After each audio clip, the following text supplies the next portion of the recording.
Rainbow Reflections, Book 2, Put Out the Fire. Chapter 11, Who Needs You? Sorella twisted and turned in the fuzzy blankets, sweat sliding along her arms and legs. She gritted her teeth and screwed her eyes more firmly shut. Let me sleep! But no matter how much she tried to fall asleep, it was to no avail. She couldn't. Not after what she'd learned when Hyaktu and Zin had returned from Zin's appointment. Mimeta is out there, working with Kaokat. She told them where Zin was going. She destroyed the frog oils. She can get into the school. Sorella sat bolt upright, flinging the blankets from her. The ceiling lights flashed on, showing her that her room was as empty as it had been several minutes before. She took a deep breath, trying to slow her racing heart. Zin had overheard the conversation Hyaktu had with the teachers, and told Sorella and Ren the moment Hyaktu wasn't around. Sorella had half a mind to run from the school at once, to get as far away as she could. But she had also been frozen by fear, knowing who lay in wait for her outside the stone walls. Eventually, she approached Hyaktu, and after he scolded Zin for telling her and Ren about the situation, he told her that he'd put enchantments on her room, yet she still got little sleep in the days that followed. Despite the extra protection, despite Jabali stopping by to check the school enchantments were still in place, despite nothing being seen of Mimeta again. What is she doing here? What does she want with me? What does Kaokat want with me? Have they been trying to break into the school to get me this entire time? Did I bring them here last year? Am I putting everyone in danger? But why do they want me? Sorella rested her head on her pillow again, willing sleep to overtake her. It eventually did, but the night was as restless as the previous nights, Sorella stuck in turmoiling dreams. She was trying to fight Mimeta off, but she was too weak. She was overpowered. Mimeta won. Sorella was dragged away, beaten, broken.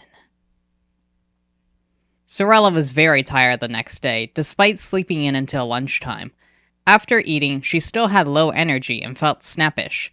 She had no desire to run the martial arts club that afternoon, but she soon found herself walking in front of the row of students, dressed in her white uniform top and black pants.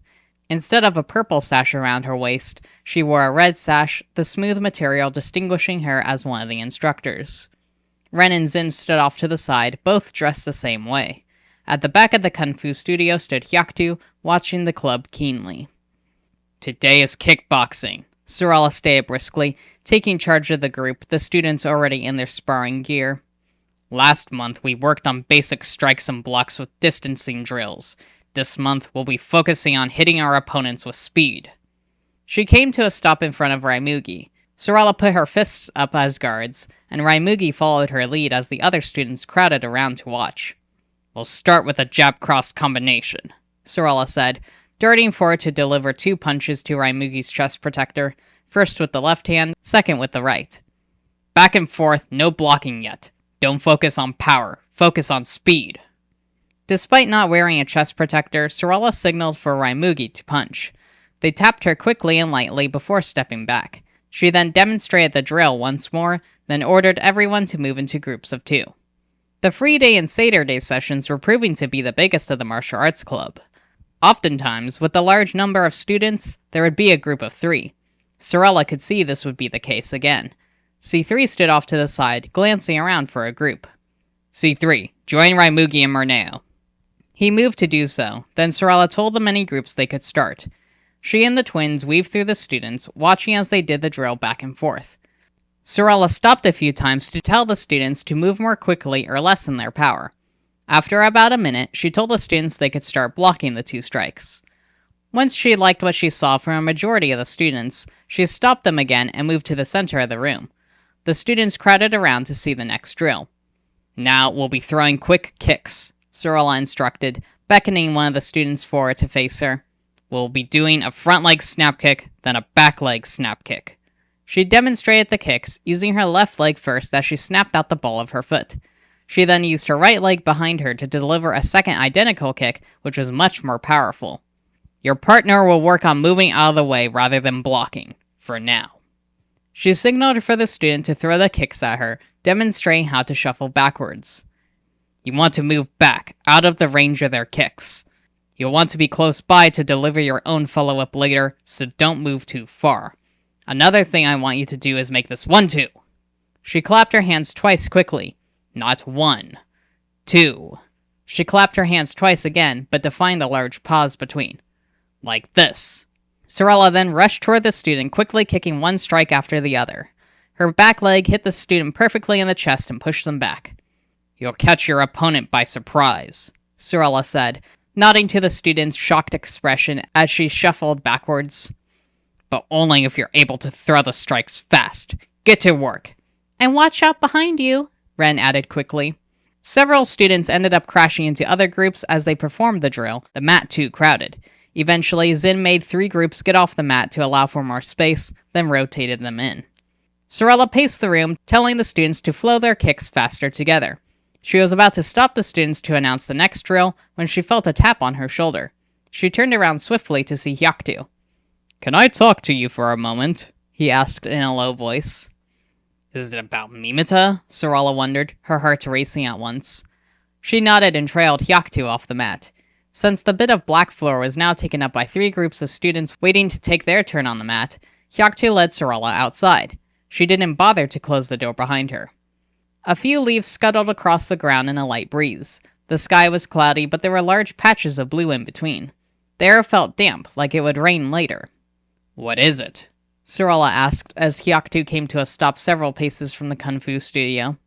You're doing a good job demonstrating everything, Hyaktu said, but I'd like you to be less intimidating. She stared at him. You're scaring a few of the students, especially the first years, Hyaktu went on. I'd like you to approach everyone a bit more kindly. Smile more, be less tense and brisk. This is martial arts, she stated blandly. We need to be aggressive. In some ways, Hyaktu agreed, but it's not necessary in other ways. When instructing, you want to ensure people are understanding you fully, feeling encouraged to try these things for themselves. You don't want them to be intimidated. There's a time and place for that, but that is not now. Sorella scowled. Inside, she could hear Zin stopping the group with a loud shriek and giving the next instructions. This is my class. I always lead the combatives. I admire your passion for martial arts, Sorella. You know I do, Hyaktu persisted. However, I think you need to teach differently. Sorella turned on her heels without replying and entered the studio again. The groups of students were now working on putting the jab, cross, and snap kicks together in a quick combination. Sorella glanced around, catching sight of Ren easily by her bright red sash. There you go, Ren encouraged 2 first years. That's much better. That's pretty good, but could he do it more like this? Zin's loud voice came from the other side of the room. Sorella snapped her gaze to watch as Zin performed the combination for 2 third-year students. She recognized the brown sashes from her Kung Fu 2 classes the previous year. Zin then stepped back and signaled for the students to try. They performed the combination rapidly. Great job! Zin exclaimed. You're gonna strike like lightning in your matches. Sorella huffed in annoyance. They sound so fake, she thought, though she didn't truly believe that. I don't need to smile or use positive encouragement. These students need to learn to be strong and aggressive, and they won't get there if they're not handled right. She approached the nearest group, which consisted of C3, Raimugi, and Murneo. She watched them for a moment, the latter 2 putting the combination together well.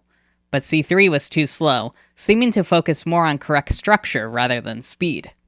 Faster, Sorella grunted at C3. He performed the technique again with Murneo. Faster, she demanded. You're giving your opponent too much time to strike back. Faster! C3 was clearly trying, but he still wasn't as swift as the others. Sorella assumed this would be the moment she was supposed to tell him he did a nice job, that he had at least improved. You call that fast? She snapped. You're making great improvements, Ren's voice said loudly, drowning out Sorella as she came skipping over. He needs to be faster, Sorella growled.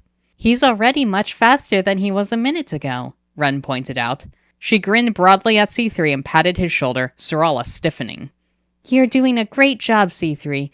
We could all use improvement with everything, but you've improved so much, so keep at it. C3 frowned at Ren and Sorella from behind his headgear. I was trying to ensure my strikes are not becoming sloppy, he panted lightly. Going too fast means sloppy strikes, which means injuries. I'd rather go slower and ensure I have the correct structure. We're working on speed right now, Sorella huffed. C3 ignored her, focusing on Raimugi and Marneo again as the other two performed the combination. Sorella scowled and turned away. She could feel Ren's gaze on her back, knowing it was only a matter of time before the girl came running over to give her a speech much like Hyaktu. Sorella called for the students to stop before Ren could have a chance to open her mouth. We're going to do some offense-defense matches, she announced. We'll have 3 matches going at a time. I want one person to be attacking as quickly as they can, while the other person is just blocking and evading. Who wants to go first? A few students stepped forward. Zin took over in pairing them together, then sent the pairs to different areas of the mat. The rest of the students got off the mat or stood off to the side to watch the walls and ensure the sparring students didn't run into other matches. Sorella, Ren, and Zin each took a ring to overlook. Ren moved to watch Raimugi and Marneo, Zin taking the 2 third years they'd helped earlier. Sorella therefore went to the ring that contained C3 and Cherry. We'll do 2-minute matches like usual, Sorella said. 1 minute for each roll. Decide who's going to attack first. Cherry raised her hand. Once the other groups were decided, Sorella nodded at Ren to start the time. Ren pulled out her family mirror and held it up. Go! She yelled. Sorella watched the match, sometimes stepping into the sparring circle herself to take a closer look. She instructed Cherry to be quicker, and the girl instantly improved, earning a satisfactory nod from Sorella. Switch roles! Ren announced loudly. Now Cherry was moving backwards, trying to avoid C3. C3 was rushing forward, flowing strikes together as best as he could. Sorella admitted that he had improved his pacing, but she still believed he could do better. Quicker, she ordered. C3 didn't respond, but indeed flowed his strikes together more. I knew you had more to give. You were holding back. Almost as soon as she finished that thought, a loud snap and a yell of pain sounded. C3 staggered back, clutching his shoulder, which was at an odd angle. Ren stopped the matches at once, though the mirror made noise a moment later as the timer ran out. What happened? Sorella asked C3. But C3 was whimpering loudly, his teeth gritted and his eyes shut. I think he dislocated his shoulder, Zin said, hurrying forward. Hyaktu was suddenly on the mat with them. That was definitely a dislocation, he said. Zin, take C3 to Fern. Ren, you can run the next match, but only one at a time. Sorella, outside. Sorella sighed and trailed Hyaktu, while Zin awkwardly led C3 from the Kung Fu studio. Hyaktu closed the door behind them, waiting for Zin and C3 to reach the large pond on the other side of the courtyard, before turning to Sorella. I watched you handling C3 before that match, and during it, Hyaktu said. I don't like what I'm seeing. What? She snapped. It's not my fault he dislocated his shoulder. He should have paid more attention to what he was doing. Hyaktu frowned. Perhaps, but maybe he felt too pressured that his strikes became sloppy, and he hurt himself. Sorella clenched her jaw. You're blaming me for this? It's always a good thing to encourage others to do better, but using a harsh tone of voice, demanding that they do this or that, acting like their improvements don't exist. Sorella, this isn't the right way to go, Hyaktu said seriously. I didn't demand anything, Sorella hissed. He could have ignored me. He could have kept going at that slow pace if he wanted to. It was his choice. Was it? Or did he feel too intimidated by you and thought he had no choice? Hyaktu pressed. Fine, I get it, she muttered. I'm a terrible instructor. Can we go back in now? Hyaktu sighed lightly. Sorella, I don't want you heading this club anymore. If you show me you can treat your fellow students better, then I'll allow you to teach again. But right now, you're not listening. You can't remove me from my own club, Sorella seethed. I can and I will, Hyaktu said firmly. You need to learn a few lessons. Until you do, I don't trust you to teach these students. Sorella's blood boiled. Her jaw clenched more tightly than the fist at her sides. Her whole body was tense. She glared at Hyaktu at a loss for words. Finally, she sputtered, You can't remove me. You need me to teach the Trisday session. The Trisday sessions are cancelled, Hyaktu said simply. He held his hand out and added, I'll hold on to that red sash for now. You can get it back once you're ready to be a better teacher. Sorella's glare intensified. Her teeth gritted. Reluctantly, she untied the red sash from around her waist and tossed it at Hyaktu, not bothering to fold it neatly. Hyaktu held her gaze steadily, disappointment shining in his violet eyes. He then folded the sash as he walked away, returning to the studio and closing the door behind him. Sorella let out a short scream and kicked the ground, causing one of the stones to rise up in a sharp point. She scowled at the ugly creation, then swiveled around and headed for the western garden. Shoving through the plants, not caring that she tore leaves and branches in her path, her whole body shook in rage. She was quite certain that, if she had fire magic, the whole garden would be lit by now. She entered the greenhouse, nearly walking right into the glass doors. As it was a free day afternoon, there weren't any plants classes going on, and the greenhouse would be empty. She'd be able to stomp through the undergrowth without anyone watching her. Sorella stormed to the far side of the glass house, staring out the panels at the forest beyond the school. It looked as wild as the tangle of foliage within the greenhouse, rainbow-colored, thick, disorderly. Free, she muttered, placing a hand on the glass as the anger swirled in the pit of her stomach. I wish I could be free out there, too. Out there, living wild, away from the stupid place, where nobody can bother me. The image of a woman in a red dress flashed through her mind, a hand outstretched, coming closer, closer. No, I'm done with you, Mimita. She took several deep breaths, her tense body gradually relaxing as she continued to gaze into the forest. The minutes passed by slowly, Sorella's racing pulse calming down to her normal speed. Maybe I should leave. It'd be better than being here, she thought. But then again, I want to master martial arts. I want to gain my black sash. I could take that certification with me anywhere, and do what I want to do. I could be a master with this knowledge, with or without Mr. Saihan's help. And if I leave, Mimita is out there. The image of Mimita appeared once more, Sorella doing her best to shut it out. A shiver passed through her weary body, and Sorella hugged her shoulders to stabilize herself. I guess I better stay here for now, at least until I'm strong enough to face her. And for that to happen, I have to get my black sash. I have to master martial arts. Then I can leave. A new image appeared in her mind, that of the twins.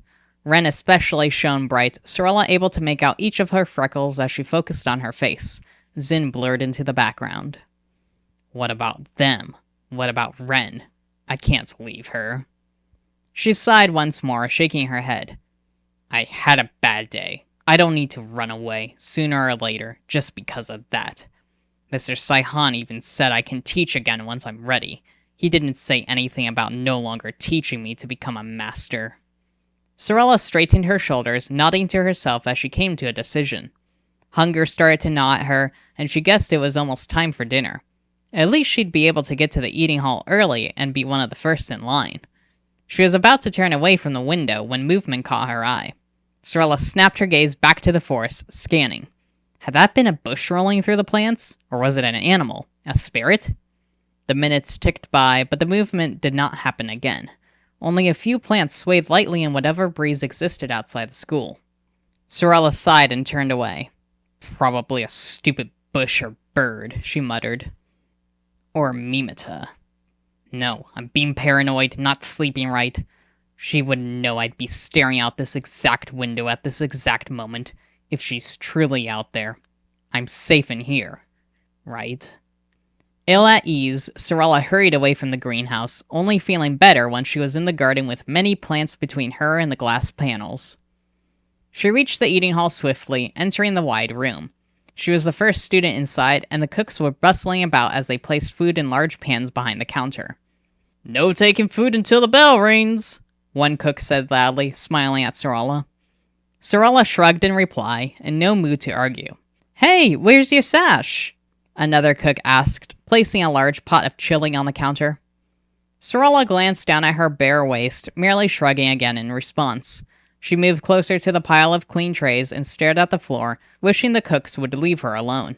They seemed to get the idea, not saying another word to her as they moved around. She pulled off the uniform, glad she wore the black shirt beneath. Bundling up the vest, she tucked it under her arm. Eventually, more students entered the eating hall and lined up behind Sorella. The bell rang, and Sorella hurriedly grabbed a tray and moved along the counter. She took a random assortment of food, not caring what she ate.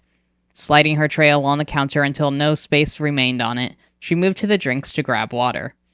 Once she had everything, she found a table in the back corner and sat down, facing the door with her spine resting against the wall. Sorella watched the door, wondering if she could eat quickly enough to avoid seeing the twins. But on the other hand, she wanted to see them. Unable to make up her mind, Sorella remained in her seat. Ren and Zin, still wearing their kung fu uniforms complete with their red sashes, entered after the eating hall was quite full. But the twins didn't head for the long line. They stood in the open doorway, gazing around for Sorella. Once Zin pointed her out, they hurried over. Sorella sighed and kept her eyes on her food. "Sorella!" Ren exclaimed as soon as she was in earshot. "Are you okay?" "What, not going to lecture me?" Sorella wondered bitterly. Ren sunk on the bench across from her, while Zin remained standing at her shoulder. Ren leaned forward, reaching her hands across the table to Sorella. Sorella shifted back, deciding that she didn't want to see the twins after all. "What do you want?" Sorella snapped. "To make sure you're okay," Ren insisted. Sorella snorted. "Why would you care?" she muttered. Ren flinched as if Sorella had slapped her hands away, but she continued to reach out. "Of course I care," Ren said softly. "Why wouldn't I?" Sorella wanted to growl that nobody cared about her, yet she knew that wasn't true. She glanced up at Ren's hurt face and Zin's concerned expression. Hyaktu appeared in her mind's eye, smiling proudly at her with staff in hand. "What did your dad tell you?" Sorella finally grumbled. Ren exchanged a glance with Zin. "Nothing, actually," she replied. "You just never came back in, and we assumed he had a talk with you." "Did you get banned from the club?" Zin asked curiously, their loud voice causing a few students to glance at the trio. Sorella's jaw clenched. "Of course not," she growled, her mind working fast. "I realized that I didn't want to be an instructor anymore, so I quit and gave Mr. Saihan my red sash to make it official." The twins frowned at her, but before they or any other watching students could say anything else, Sorella pressed on.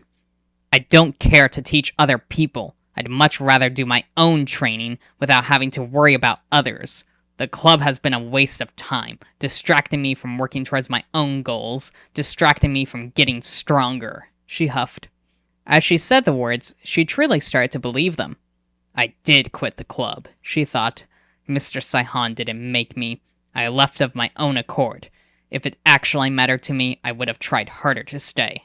But in the end, it wasn't worth it," she grumbled aloud. "But don't you?" "No," huffed Sorella, though she had no idea what Zin was about to ask.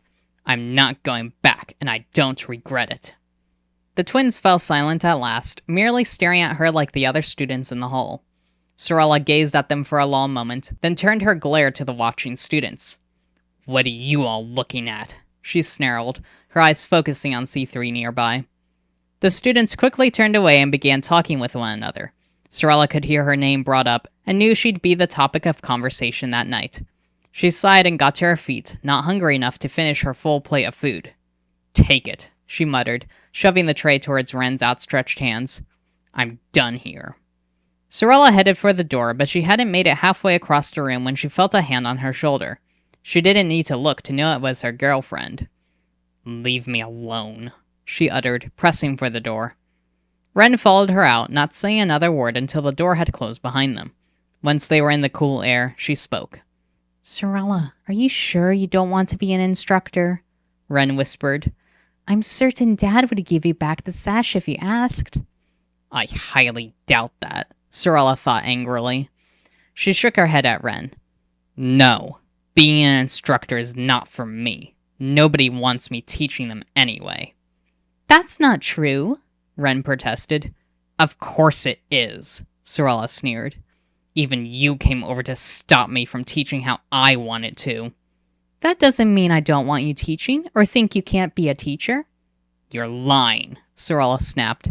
"You think I'm a terrible teacher too. You probably wanted me out of the club as much as your dad. I don't know why I even wanted to date you. Sorella? Ren choked. Sorella didn't give her a chance to speak, closing her eyes so she wouldn't see the tears sliding down Ren's cheeks. Swiveling away from Ren, she headed towards the Saihan family tower. She was glad that Ren did not follow her, the only sound that of her own footsteps stomping across the stone ground. She entered the Tai Chi studio and tried to open the door to the tower, but it was locked. Sighing in irritation, Sorella sunk to the black floor outside the door. She pulled up her knees in front of her and rested her chin on them, staring at the orange mat without really seeing it. I shouldn't have snapped at Ren, she thought, her heart sinking. Now she probably hates me. I should leave. I'm not wanted here. It's not like I have a future of opening some stupid school with Mr. Saihan. Not if I don't want to teach. She had no idea how long she'd been sitting there when the door to the studio opened. Sorella sighed and closed her eyes, not wanting to see who had entered. A few seconds later, she felt someone sit down next to her. I'm here, if you want to talk, Ren whispered, still sounding quite hurt. Sorella turned her head away and kept her eyes firmly shut. And I'm here if you don't want to talk, Ren added. Sorella sighed and opened her eyes, turning to face Ren. I can't stay mad with you. I'm sorry, she uttered at last. It's okay, Ren said softly. You're obviously very upset. As Ren spoke those words, Sorella felt the opposite. Her body relaxed and she shook her head calmly. Actually, I'm not, she murmured. Not anymore. We can ask Dad to let you back in the club, Ren said. But Sorella shook her head again. No, I meant it. I'm not going back to the club.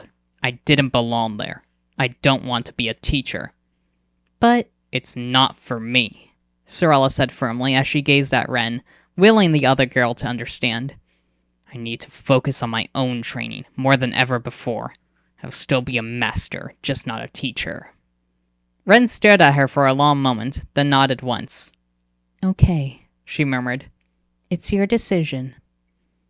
Sorella turned her face away again. The two girls sat quietly for a long time, but it wasn't an uncomfortable silence. Her thoughts drifted towards the girl beside her, the martial arts club and red sash already fading from her mind. Sorella glanced towards Ren again. Ren kept her purple eyes focused on Sorella, her face still concerned. She offered the taller girl a small smile, which Sorella found herself returning. Ren then leaned forward and hugged Sorella tightly. Sorella sighed softly, not in exasperation, but in relief. What did I ever do to deserve a girlfriend like you? The door opened, the two girls breaking apart to see Hyaktu entering. He smiled at them as he approached, though Sorella swiftly dropped her eyes. A moment later, he sat down on the floor next to Sorella, who refused to look at him. Sorella, how are you doing? Hyaktu asked in a soft voice. Sorella did not answer, her jaw clenching once again. How could she speak to him after throwing her sash at him, after giving up on being a teacher so easily? Sorella, she said. Hyaktu held up a hand as Ren tried to speak for her. The girl fell silent at once. Ren placed her fingers on Sorella's arm, as if to let her know that she was there for her. Sorella, I'm not angry at you, Hyaktu said quietly. I'm disappointed in your behavior, but disappointment can easily be replaced whenever you're ready to teach in a positive manner again. I'm not teaching, uttered Sorella, shifting her position to angle her head away from him. You just need to be taught how to... No, I'm not interested, she grumbled, crossing her arms over her chest. Don't give up on your dream of... It's not a dream, Sorella snapped. I just wanted to... She paused, her mouth gaping as she considered this. What did I want to do? Why did I say I would help him open a martial arts school? So I could teach there? Or so I could do martial arts there? But I don't need a school. I can do martial arts wherever I go. So why did I offer that? A knot twisted in her stomach, a familiar knot that had been there before. The twins came to her mind, and Sorella instantly knew why she'd said what she had said. I was jealous of the twins for having a martial artist's father, for not taking opportunity of the fact. I wanted to be the perfect student for him, what they were not. But why? Sarala? Hyaktu's voice sounded. I wanted to make the twins jealous instead. I wanted to please him. But why? Satyr to Sarala? Ren waved her hand in front of Sarala's glazed eyes. It's because I want him to see me as more than a regular student. I want him to see me as more than a master martial artist. Sarala snapped her gaze up to Ren, then glanced over her shoulder at Hyaktu. Both of them looked concerned. Gritting her teeth, she stood up abruptly, nearly knocking Ren over. That's not my dream, she repeated, gazing down at Hyaktu. I don't know why I said I'd help you open a school, but it's not for me. I don't want to be a teacher. I just want to train and master martial arts. Hyaktu stared up at her for a long moment, then closed his eyes and inclined his head. He got to his feet, opening his eyes as he placed a hand on her shoulder. Very well, Sarala, he murmured. If you do not want to follow the way of the teacher, that is fine. It's not for everyone. The door will always be open for you if you change your mind. And I will still teach you martial arts once we leave the school, if you choose to come. He then moved past her to the tower door, unlocking it rapidly and entering the family room without a glance back. The door closed softly behind him. Are you okay? Ren whispered, standing up slowly. Sarala let out a deep sigh, her muscles tense. I'll be fine, she grunted. I don't know why I ever had the delusion of opening a martial arts school. That's definitely not for me. That's your dad's dream, not mine. A stifled sound came from the other side of the tower door. The girls glanced at it, but the noise did not come again. Sarala's heart sank as she realized that Hyaktu had likely heard her words. She sighed again and turned away, heading for the courtyard. Ren paused a moment, then hurried after her.